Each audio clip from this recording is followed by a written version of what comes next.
The USA Radio Network presents the greatest radio programs of all time. Suspense.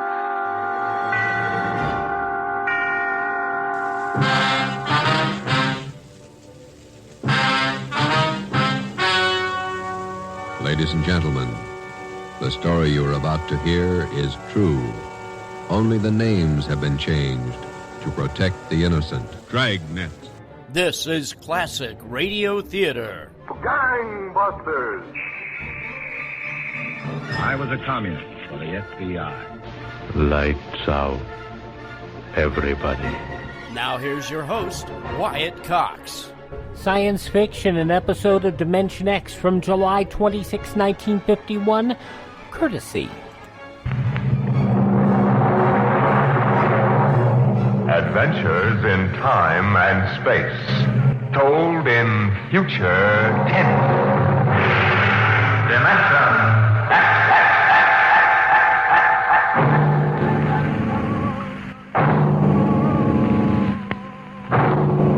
The National Broadcasting Company, in cooperation with Street and Smith, publishers of astounding science fiction, bring you Dimension X.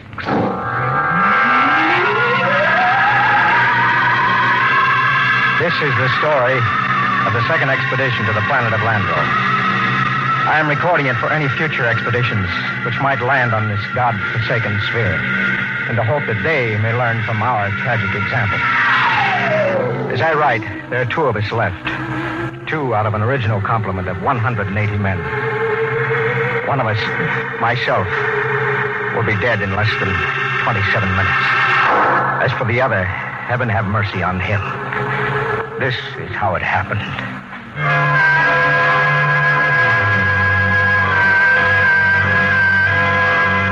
On June 3rd, 1997, less than 2 months ago, the last of our supply ships blasted off Landro, headed for Earth. Well, there she goes.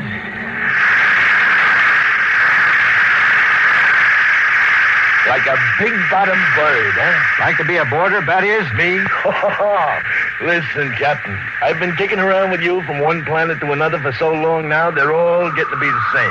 Not this one, Bad Ears, not Landro. No, maybe you're right there. I ain't never been on one like this. It's a cemetery, that's what it is, a big, cold cemetery. Them empty cities, that's what does it. Sitting there like they was tombs. Bad Ears, you're getting to be a poet in your old age. I ain't so poetic, I didn't remember to swipe a bottle of Irish off that supply ship. What? Right here. You know, Brady, if you weren't the best all-around cook and troubleshooter I ever shipped, I'd court-martial you. Well, since I ain't being court-martialed, how about we should open this Irish hair tonic after supper tonight, right? Right.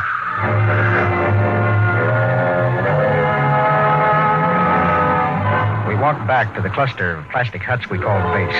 It was beginning to freeze up, and that purplish glow had settled across the planet. Yes, it was like a cemetery, all right. A cemetery of dead cities.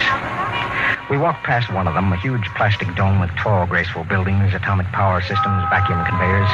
All perfect, all deserted, all ominous. How had it happened? Nobody knew for sure. But the best guess was that the plague had frightened the original inhabitants of the planet so that they had piled into rocket ships and headed for some distant planet. I often wondered why a civilization so advanced as Landro could not find a serum to beat the plague. Well, maybe the Aborigines back in the hills knew the answer. Those strange, ugly little people who had taken to the caves the day we landed. All we knew of them was what we found in the anthropological report of the expedition which preceded ours, and an occasional glimpse by someone on a hunting patrol. When I reached my shack, Morgan, the expedition surgeon, was waiting for me. He was sweating like a pig, and it wasn't the heat because my shack was as cold as a grave. Good evening, Captain Morgan. Well, what brings you here? It's Doctor? a matter of the serum, sir. What about the serum? It's just that, well, it's no good. No good? It's too cold. 10 years too cold. But didn't you examine it? Yes, I did, but, well, my eyesight has been failing lately. Well, are you aware, Doctor, that the last supply ship has returned to Earth? Do you know we'll have no more contact for 2 years? Well, I must have misread the label, sir. Dr. Morgan, just how long do you give us? Well, the present immunity will last a week or so. And then it's just a question of time until someone picks up the plague.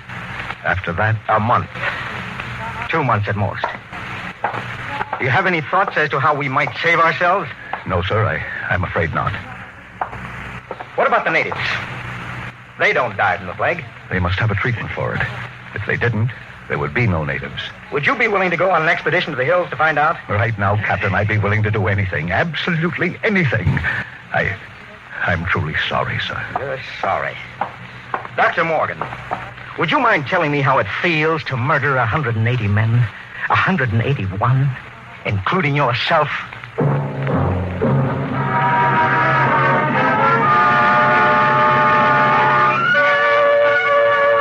I did a lot of thinking after Dr. Morgan left my hut.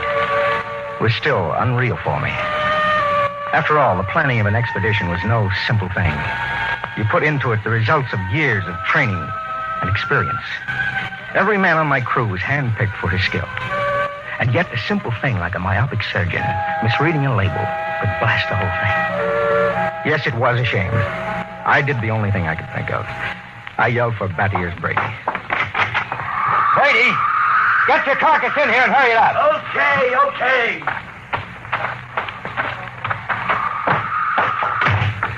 What's up? Sit down, Battiers. You got trouble, Ira? We got trouble. What? The serum's no good. What? Morgan forgot to check it. It's 10 years too old. Holy jumping snails. You're going to court-martial? Well, it wouldn't do much good. We'll all be dead pretty soon unless somebody figures something out. Why did they send these civilians with us? Well, it was a mistake. Anybody can make a mistake. Only this was a big one. Ira, what are you going to do? Well, there's only one chance. 1 chance in 10 million. What? The natives. Them cave rats, what good can they do us? They don't get the plague. So? So maybe they know a cure. Oh, listen, those gimpos don't know nothing. Take it from me. It's the only chance. Okay, let's get a few of them and beat it at them. That's why you're here. Shoot. How'd you like to come along on a little expedition up to the cave country? That's a good way to die young. We die young anyway. Okay, what's the pitch? Now, we don't dare let the rest of the camp know. It would knock our morale to pieces. Who's going? You, me, the doctor, and Faulkner. Faulkner? Listen, Ira, he's worse than the doctor. Well, I know he isn't exactly the man for a hunting trip, but he knows more about the native culture than anybody here. Now, he's the only one who's completely familiar with the records of the first expedition. Okay, so it's me, you, the doc, and Faulkner. When do we start? Tonight, in half an hour. Now, we should reach the cave country by tomorrow. With luck, we'll be able to find natives before night. And then the fun starts. You know, Ira, them gimpos don't exactly love us. Nobody loves us, Battiers. That's one of the great paradoxes about this job. We come here to help them, to civilize them so they can live like human beings instead of pack rats, and they run off to the hills and hide from us. Like we had to... I almost said plague. Okay, Battiers, get the doc and Faulkner.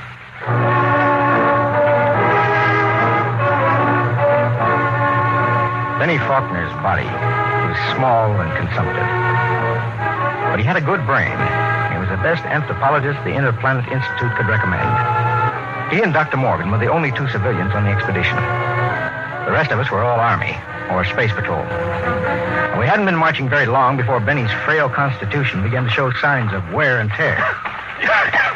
What's the matter, Benny? It's nothing. Just the dust. I'm allergic to dust. You hear that, Ira? He's allergic to dust. We better call off the expedition, huh? Easy, Battiers. Yes, sir. Want to rest a while, Faulkner? It's okay. I can make it. Well, we should be in the cave country in an hour or so. It'll be daybreak then, and the going will be easier. How about you, Doctor? I'll make it. Okay. Let's go. Ira, What is it? don't look now, but very slowly turn your eyes to the right and look behind that big yellow rock. Okay. You see anything? No. Keep looking. Don't stop walking or let out. Okay. There. Look like a shadow or something. It's one of them gimpos. He's been following us now for almost an hour, dodging in and out behind rocks. I think there's more of them, too, but I couldn't swear. Well, anyway, they know we're coming. That's for sure. What do you think? Should we bring one in? Not yet. We don't know how many of them there are. Just pretend you don't see them. And above all, tell the others to show no signs of fear. There's nothing will start these simple-minded cavemen like fear. July 26, 1951, courtesy, an episode of Dimension X on Classic Radio Theater. Do you wish you could get better sleep and maybe lose a few pounds? Maybe more than a few pounds? Well, there's this product called Calitrin that helps with both sleep and weight loss. Just listen to what people are saying about it. I've been taking Calitrin for right about 3 months, and I've lost 24 pounds and 19 overall inches. But my sleep has improved, I have so much more energy, and I have the desire to succeed more than ever. Anyone who needs weight loss, more energy, and better sleep, this product really does deliver. Hi, I'm Roger. Over the 3 months that I took the product, my sleeping habits are increasingly much better. I got a better night's sleep, and I just can't say enough about the product and how it makes you feel. Also, additionally lost a little bit of weight on the program as well. Hi, this is Erin. I take Calitrin for weight loss, and I've lost about 20 pounds, and I feel great. Calitrin is scientifically proven to help with sleep and weight loss safely and effectively. Check it out at toploss.com. That's toploss.com. I used to wonder when I saw people going into nice hotels, really nice hotels, taking a pillow with them. That was before I got a MyPillow, because I know it doesn't matter where I'm going. Whether I'm going to a 1-star, 3-star, 5-star hotel, MyPillow goes with me. Whether it's just overnight or whether it's on vacation. And here's the great deal about MyPillow right now. The lowest price ever offered on radio or TV. 2 MyPillow premium pillows for $69.98. That's only $34.99 per pillow. The lowest price ever offered on radio or TV. And it's still the same pillow. Great pillow, 60-day money-back guarantee, 10-year warranty. And call them. 1-800-951-8175, or go to MyPillow.com, use promo code USA, click on the 2-pack special, and get the best deal you've ever gotten on a good night's sleep when you get a MyPillow. Want to fly somewhere? Looking for cheap flights or cheap tickets? Then call. That's right. Call the low-cost airline travel hotline now for prices so low we can't publish them anywhere. Low-cost airlines has all kinds of cheap travel deals. Fly domestically and save up to 75%. You can even fly internationally and save even more. Yes, fly anywhere in the world and save a lot of money on your plane tickets. We'll even save you money with cheap travel deals on hotels, rental cars, even complete travel packages. So don't book your tickets until you call us first for the absolute cheapest prices on U.S. and international airline tickets and hotels. Call right now for prices so low they can't be published. Travel experts are here 24/7 to help. 800-961-3408. 800-961-3408. 800-961-3408. That's 800-961-3408. Classic Radio Theater on your favorite station, July 26, 1951, Dimension X, courtesy. That was it. The manual said under no circumstances shall a member of the patrol display fear before a native. The dignity of the Earthman must be preserved at all costs. Walk erect, be firm but just, and do not allow the native to feel he is your superior. It was a good rule, and it always worked. Just before dawn, we reached the cave country. We were tired and hungry, and we stopped to cook some food and rest. Everything was quiet. There was no sign of the Gimpo, as Fatty Ears called him, until... Hey, get in there, you sneaky little man. Come on, boy, break these shit. What's the trouble? Look at me, Ira. They caught me one of these Gimpos sneaking around outside the tent. He almost slit my throat with one of those stone knives he did. Yeah. Bring him into the light of the fire where we can get a look. Yeah, right. Hey, Faulkner. Yes, sir? Try to establish some communication. All right, get it there. Look out now. No need to knock him down, Bad Ears. That's the only language they understand. Faulkner, see if you can reach him. Okay, Captain. I'll need a drum of some sort. A what? Well, I find they communicate with one another through a very primitive kind of vibration of the tongue. Now, the closest I can come is a series of drum beats, a sort of a Morse code. The psychologist on the first expedition had it worked out before he was killed by the plague. I've studied his notes, and I think it'll work. You mean these animals can talk to one another? I believe they can. At any rate, we'll have a chance to find out. Do we have something I can use for a drum? Oh, here. Take my helmet. Thank you, Doctor. Now, I'll tap it 4 times. That's a greeting of some sort. Oh, just a moment. Yes, sir? I don't want you treating this fellow like an equal. Don't give him the idea that we're desperate. Once they sense that, we're lost. All right. Here we go. Now I'll give him the helmet. Good. He seems to understand. What shall I ask him, sir? Now, first, tell him we come in peace. Reassure him that we don't wish to hurt him or his people. I'll try. He seems to understand. He wants to answer. Well? He says others like you came to Landro. He must mean the first expedition. Go on. I want you to lead around to the subject of the plague gradually. Don't let on that we're desperate. I'll do my best, sir. It's a strange sight. On one side of the helmet crouched little Benny Faulkner. Across from him crouched the Landrian, a humpbacked gray little creature with an enormous head and those soft lavender eyes. I'm setting forth in this narrative the transcript of their conversation as Benny Faulkner later transcribed it from the best of his memory. Faulkner, we come as friends. Native. Why?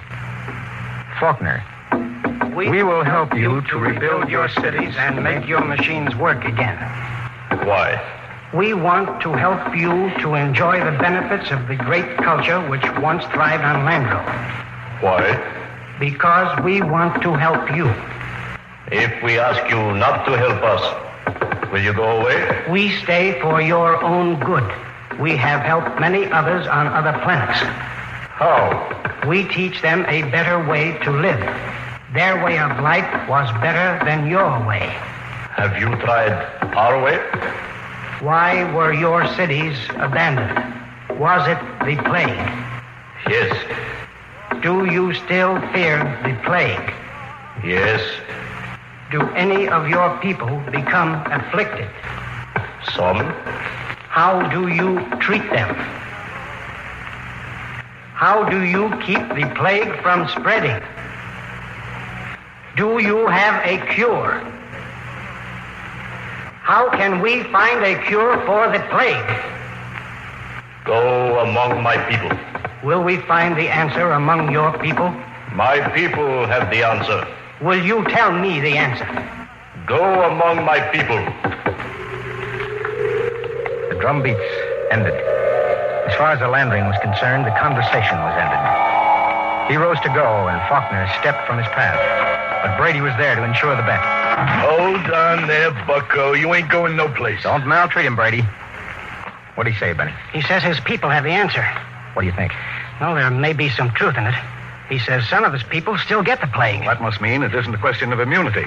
They must have a cure. Well, he wasn't clear on that, Doctor. Then they must have a vaccine to keep it from spreading. Does he know? Evidently not. I could beat it out of him. I don't think he's lying. Well, that leaves it up to us. Now, the first level of caves are on top of that cliff about a mile ahead. It's a trap. I'll bet my last dollar on it. Maybe not. We'll have to risk it. Now, wait. Yes, Doctor. Let me go. I got you all into this. How will you talk? Well, Benny here can give me enough of the code so I can ask the big question. All right, Doctor. We'll wait at the foot of the cliff. Now, you go on ahead. If you aren't back down in 3 hours, we'll come up after you. What about the gimpo we've got? Now, we'll hold him as a hostage to ensure the doctor's safety. Now, if the doc comes back all right, we'll let him go. Your job, that is. A pleasure. Don't kick him. Natch. But if he gives me any trouble, I'll take a shovel to his bottom. You can count on that.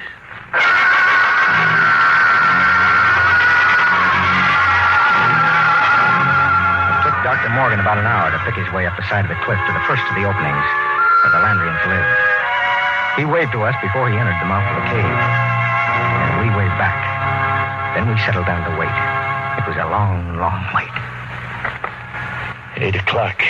He's been up there more than 3 hours, Ira. We'll give him a little more time. It's getting colder. And keep the fire going. You think we'd have heard something by now? If they was going to knock him off, I mean. Well, not necessarily. Wait. Look, up on the cliff. That's the doctor. What's he running for? I don't know. He looks scared. Crazy fool. If he don't look out... Doctor! Dr. Morgan, look out! Look out!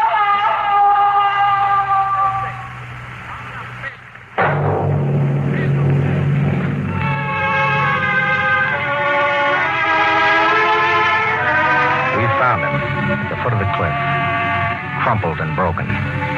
We never knew why he had thrown himself off. Scrawled across the pad he had taken with him, on which to make notes concerning the answer, was a single word. The word was courtesy. The expedition was a failure. Okay, that's it. I have to head back for camp and just wait and pray. Not just yet, Ira. Okay? What's on your mind, Batty? If it's all the same to you, I'd like to take the Gimpo here out behind the rocks and have a talk with him. Okay, Ira? What do you think you'll accomplish? I don't know. Just a quiet little talk.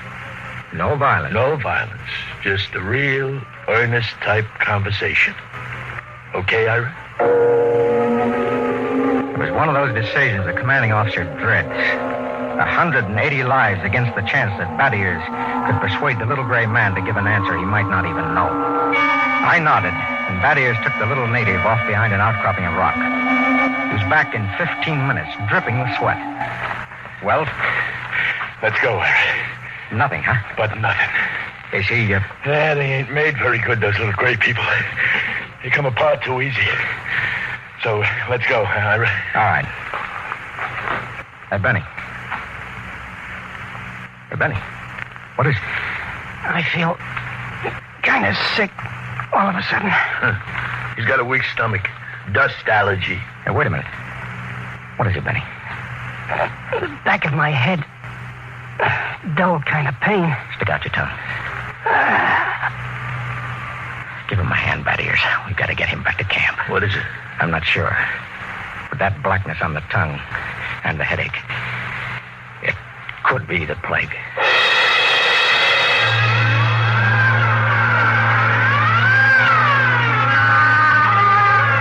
the time we got Benny Faulkner back to camp, he had the red spots on his body. And then the fever began to rage. It was the plague, no mistake about it. Before morning, Collins, the supply sergeant, had it. Then it was Peabody. After that, the men went down like 10 pins. They screamed and moaned. And then they died.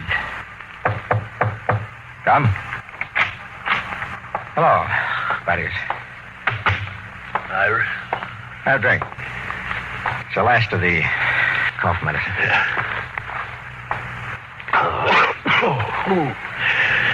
Tired. Oh, man, I've never been so tired. What's the count? We lost 6 more today. 6. That makes 29 dead. 29 in less than a week. It's them stinking natives. They put the whammy on it. I take it easy. Easy? I'd like to take a machine gun up to them hills and knock off the whole bunch of them. How's Benny?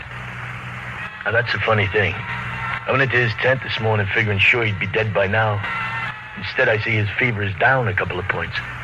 That's amazing. Usually gets him in a matter of days. Faulkner's been hanging on for weeks now. Well, keep an eye on him.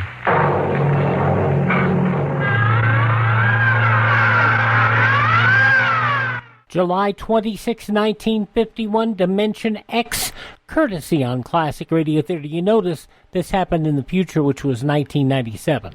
I just mentioned that. We'll be back in 4 minutes. You know, for a while I worked in a hotel, and I really used to go, why do people bring their own pillows with them? Well, once I got a My Pillow, I understood.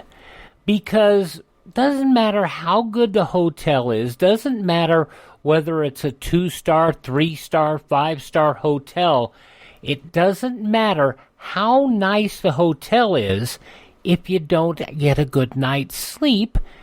And the key to getting a good night's sleep is a My Pillow. Now, the best deal ever offered on My Pillow right now. You go to mypillow.com, enter our promo code USA, click the 2-pack special, and folks, you're going to get 2 My Pillow premium pillows for $69.98. That's $34.99 per pillow, the lowest price ever offered on radio or TV. Now, it's the same My Pillow we've been talking about for months. It stays cool all night long. You don't wake up and flip the pillow over in the middle of the night. It keeps its shape. You don't have to fluff it up in the middle of the night. 60-day money-back guarantee, 10-year warranty, and that's the deal. Try it for 60 days. You don't like it, send it back. 10-year warranty. Tell me another pillow you've got that's got a 10-year warranty.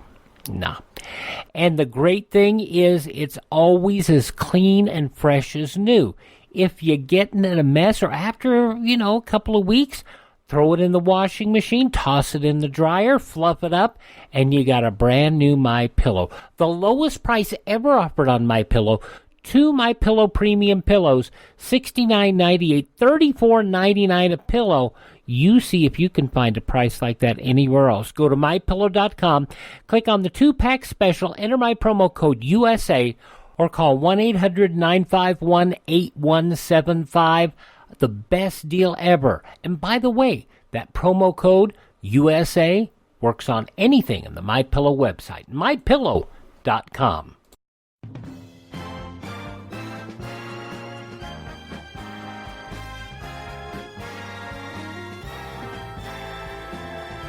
Thanks for making us part of your day here on Classic Radio Theater. Now the conclusion of Dimension X, courtesy July 26, 1951.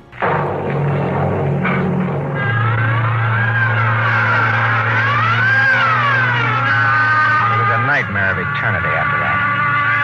A ceaseless round of caring for the stricken and helping with the graves and writing in the book the names of those who died.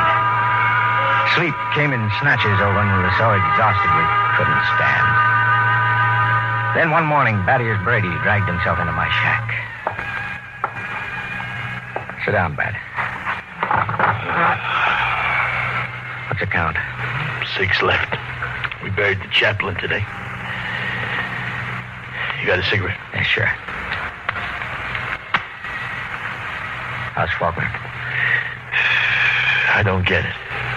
Still alive? He's getting better. He's sitting up. Holy mackerel. This is a good cigarette. Well, like any other. No, this one's different, Ira. It's my last. What do you mean? Take a look at my tongue, Ira. See? Little black spots.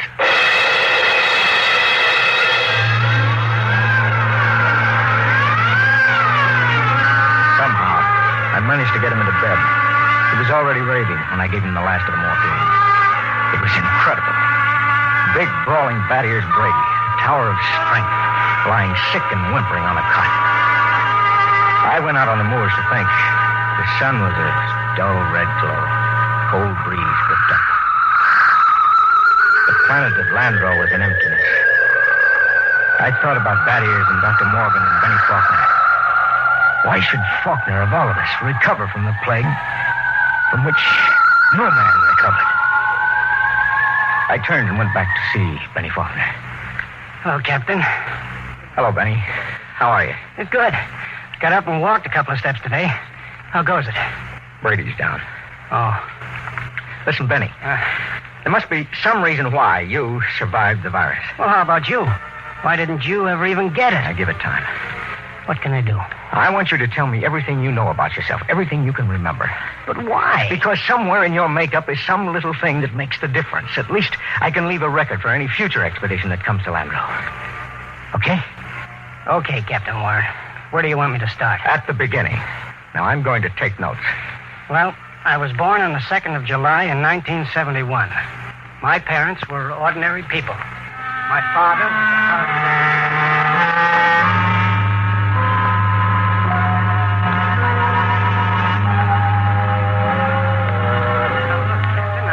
everything I can remember. For 3 days now, you've questioned me. All right. Now take it from where the natives started to walk away. You stepped out of his path and Brady grabbed him. Okay, so I stepped out of his path. Why? What do you mean, why? Why did you step out of his path? Well, why not? Courtesy, that's why. What's the matter? Courtesy. Funny. That's the word that Dr. Morgan had written in his notebook. I don't see... I don't either. Hey, tell me, why should you want to be courteous to a native? Why not? What about maintaining your own dignity? Are you talking about dignity or arrogance?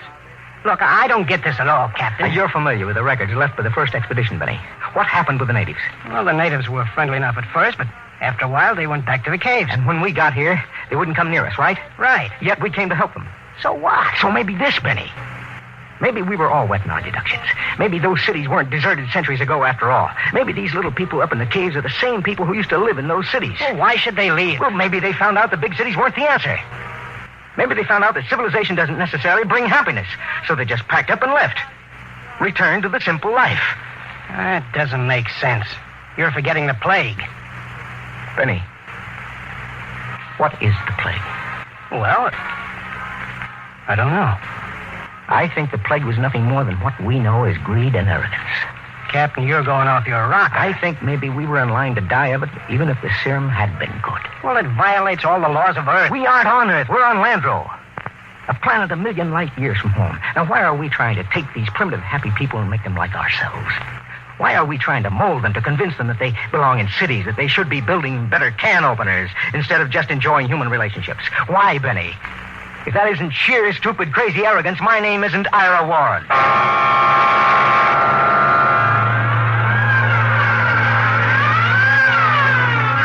Cell 4 went that night. 3 days later, that is, Brady died.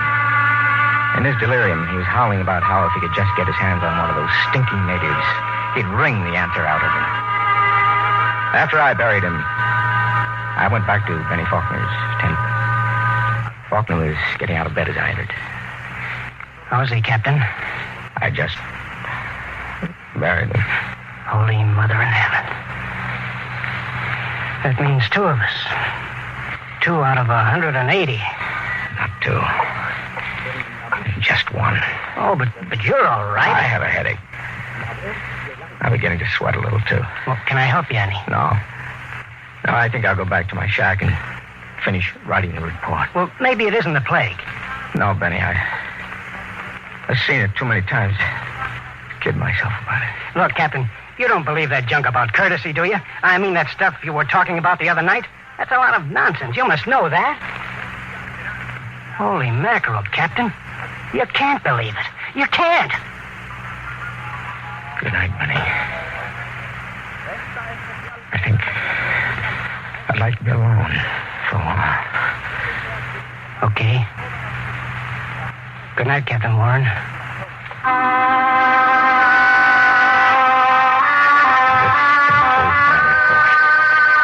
I'm turning it over to Benny Faulkner in the hopes that he will be able to transmit it to any other expedition commander who contemplates exploring the planet of Landro. The fever is beginning to mount now. My hands tremble as I write. The end should not be far off. You see, I didn't have a chance. I stepped out of no paths.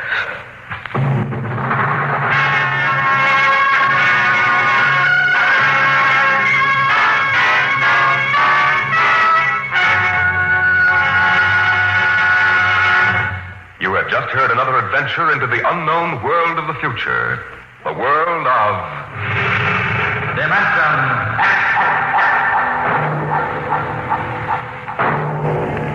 We are just beginning to discover how boundless our universe really is. And yet, what would it be like to live in a world no larger, say, than a single gigantic rocket ship? You'll find out more about it on Dimension X next week when we present Robert Heinlein's Universe. Dimension X is presented each week by the National Broadcasting Company in cooperation with Street & Smith, publishers of the magazine Astounding Science Fiction. Today, Dimension X has presented Courtesy from the current issue of Astounding Science Fiction. It was written for radio by George Lefferts from the story by Clifford Simak. Featured in the cast were Lawson Zerbe as Captain Warren, Bill Zuckert as Battiers Brady, and Bill Gray as Benny Faulkner. Your host was Norman Rose. Music by Albert Berman. Dimension X is produced by William Welch and directed by Fred Way.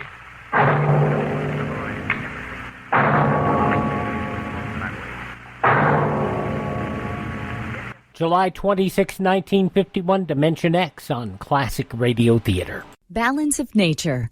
Changing the world, one life at a time. Love it. I'll take it for life. When I go in and I get all my checkups and everything and that, my numbers are just, they're through the roof. Good. It works well. It is the most wonderful product I think I've ever taken. The success of using this product has just been wonderful. And it's so pleasant to take. It's so easy to use. use, there's just no downside to it. If a product like this is going to improve your life, then this is the best one out there. Experience the difference for yourself. Receive 25% off your first preferred purchase of Balance of Nature. Plus, get a set of convenient travel bottles containing a free additional week supply of Balance of Nature's fruits and veggies. You will still receive free shipping on every order. This is a limited offer and may end at any time. Call 800-2468-751 or go to balanceofnature.com and use discount code USA. This is an urgent health notice for all residents suffering from back, neck, knee, and wrist pain. You may qualify for a pain-relieving brace at little or no cost to you, but the deadline is fast approaching. Simply call the Health Alert Hotline now. You heard right. You may qualify for a pain-relieving back, neck, knee, or wrist brace. These items may even be covered by Medicare or your private insurance. The Health Alert Hotline is your brace company. These specialized braces have been tested for pain relief. Call us toll-free right now to determine your eligibility and to learn how to use your private insurance or Medicare to minimize your out-of-pocket cost. Don't wait. If the deadline passes, you may lose your opportunity to get a pain-relieving back, neck, knee, or wrist brace at little or no cost to you. 800-223-3831. 800-223-3831. 800-223-3831. That's 800-223-3831. If you're over the age of 50 and considering buying an annuity in the next 60 days, I have some important news for you. Don't buy an annuity until you understand the pros and cons of annuities. A free book to help you maximize your retirement income from television host and three-time author Josh Melberg has been released. This book reveals little-known truths about annuity strategies in simple-to-understand terms. Grab a pen right now because we are about to offer you this free book that unlocks the 5 little-known secrets we believe baby boomers and seniors should know before buying an annuity. Call 800-985-1813 now, and you'll receive a free copy of Josh Melberg's book, Next Gen Annuity Strategies Revealed. As a bonus, we'll also send you a copy of The #1 Mistakes Retirees Are Making with Their Investments Today, and a free DVD on how you can get up to 33% more income in retirement. Call 800-985-1813 now. Again, that's 800-985-1813. Employees of J.D. Melberg Financial have the appropriate licenses for the products they offer. Now on Classic Radio Theater, let's check in with Lum-n-Abner. This episode, July 26, 1948.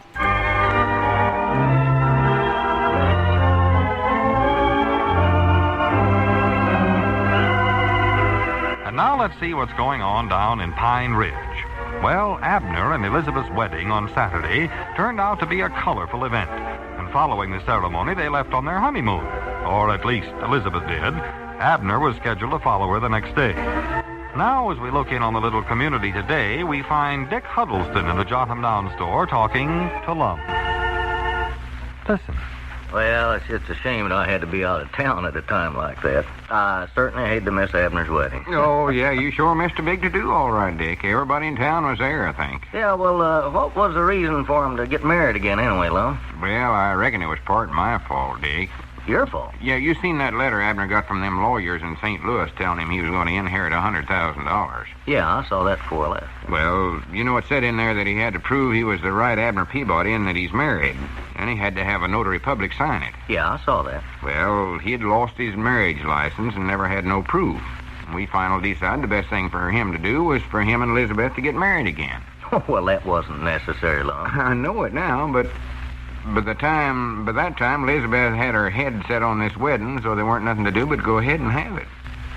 She'd done bought a new wedding dress and dresses for everybody in the wedding and sent out invites and everything else. Yeah, well, I just wished I'd been here. I'd love to have seen that. Oh, it was a affair of class. Must have been. They had a preacher from the county seat out to perform the ceremony and had the church all decorated up with flowers and American flags and all that stuff. Well, I bound you that wedding cost Abner $300 if it cost him a nickel. Oh, for goodness sake. Of course, they got part of it back. I think everybody that got an invite give him a wedding present of some kind. They got 4 chafing dishes. 4 of them, huh? Yeah, and Abner ain't shaved himself in years.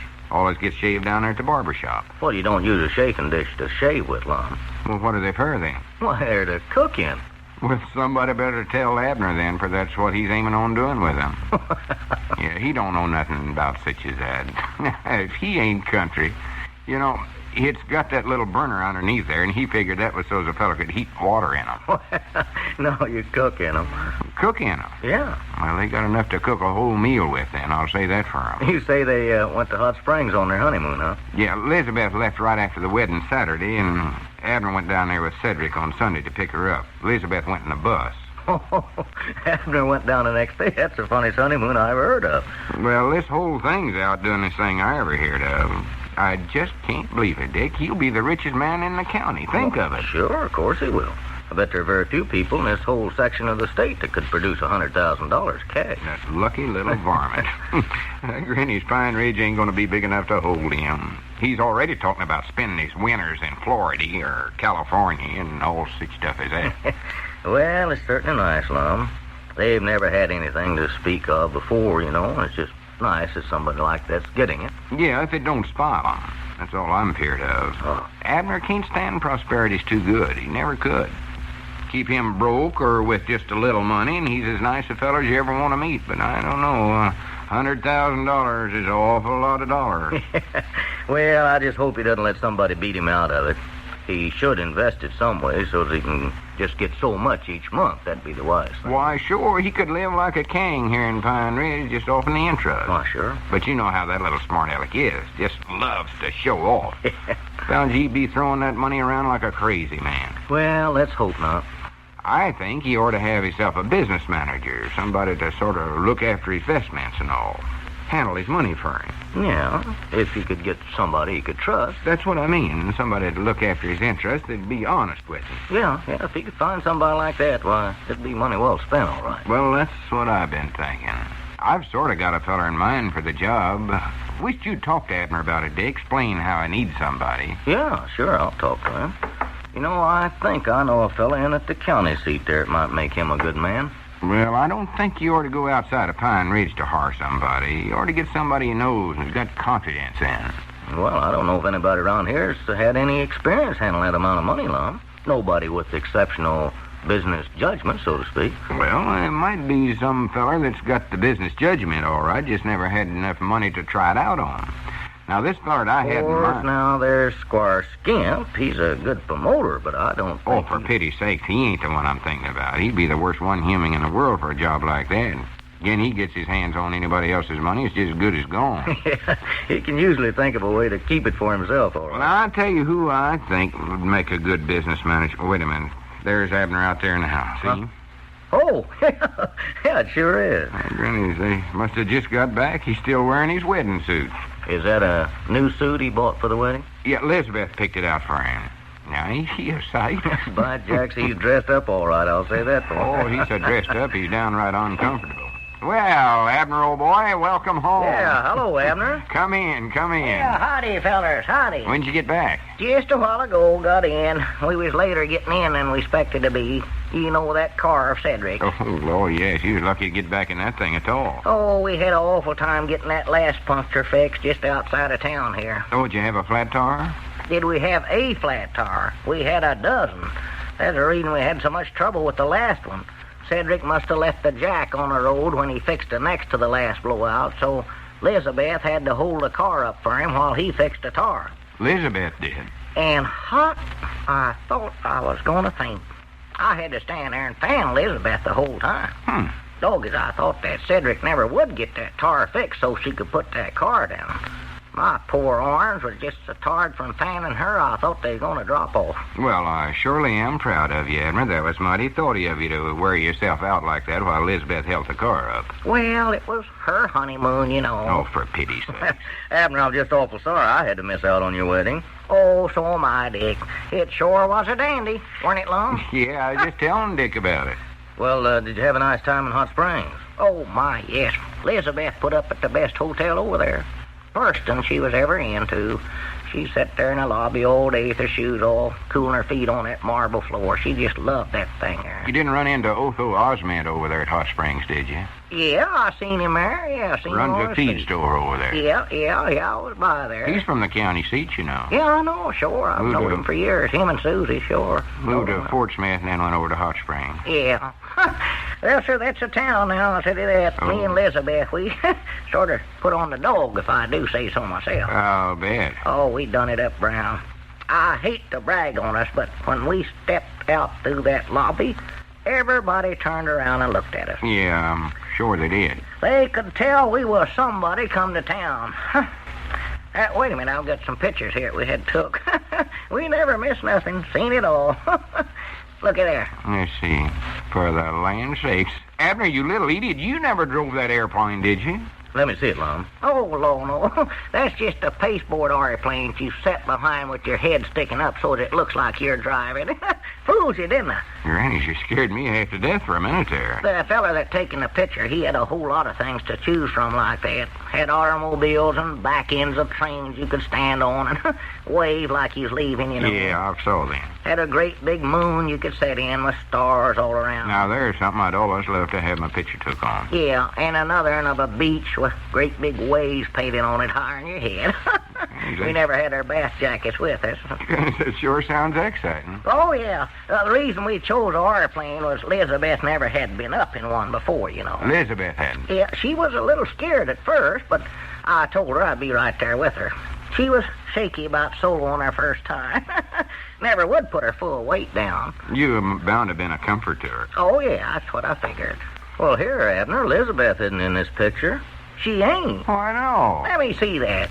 Well, I'll be dead blamed. She must have jumped out of that thing just as he snapped it. For goodness sakes, Abner, you ain't a caution. Well, Abner, I'm just glad you and Elizabeth had a nice trip, even if she didn't get to take her Hi, airplane everybody. ride. Hey, I got an importance letter here for you, Mr. Abner. Oh, well, howdy, Cedric. No, stop talking, let me talk. Yeah, here. Reckon who that's from. I don't know, but Miss Huddleston said I ought to bring it over to you because it looked important. Here, Lum, see who it's from. I ain't got my spectacles with me. Elizabeth said I oughtn't to be wearing them on my honeymoon. Why, it's from that lawyer firm in St. Louis. Must be some more about that $100,000. Well, good. What $100,000, Mr. Abner? Well, ain't you here? Wait a minute. You ain't supposed to tell that. Oh. Cedric, you just forget what you heard and run on back to the feed room while I read this. I'll call you as quick as I'm done. Yes, Mom. I don't know what you're talking about, but I'll try to recollect to forget it. All right. Hurry up, Lum. Read. What is it? Yeah, let's see. It says, Dear Mr. Peabody, we are in receipt of your affidavit certifying that you are the Abner Peabody who is to benefit by the will of the late Franklin M. Donnelly. However, before you will receive the $100,000, which is to be your share of the inheritance, it will be necessary, according to the terms of the will, for you to comply with the following provisions. You must rid yourself of all your worldly possessions. Granny's Abner, before you can get rich, you got to go completely busted.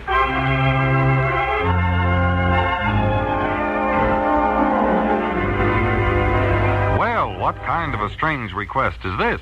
Can there be some catch to it? Better be careful, Abner.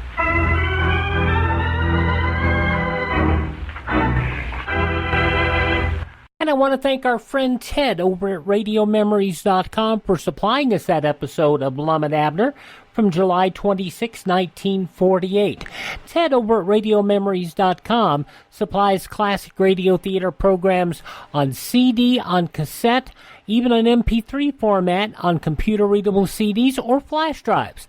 Contact Ted, RadioMemories.com. He's in North Little Rock, Arkansas, and we appreciate him much. RadioMemories.com.